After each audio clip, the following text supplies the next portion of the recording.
Think math.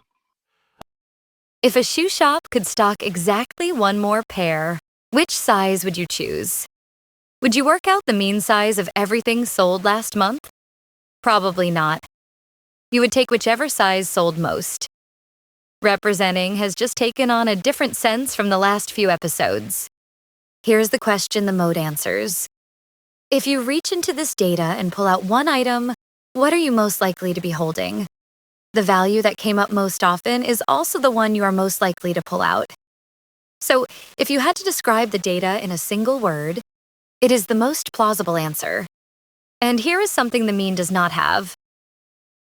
With suites of 2, 5, 3, and 6, the mean is 4, and nobody was holding 4. The median of an even size set is the same. 13 between 12 and 14 is not in the data.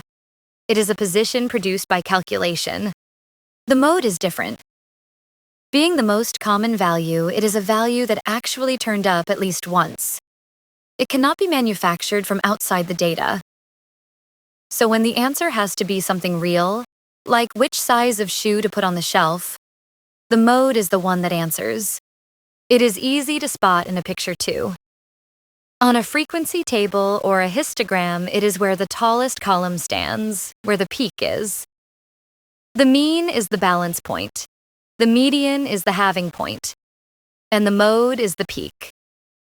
3 different places on one picture, which is a fair summary of this whole unit.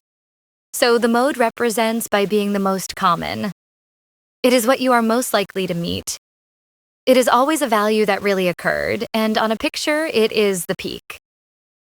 Next time, data like color or blood type, where the mode is the only option. See you in the next one. A sip of math every day here at Think Math.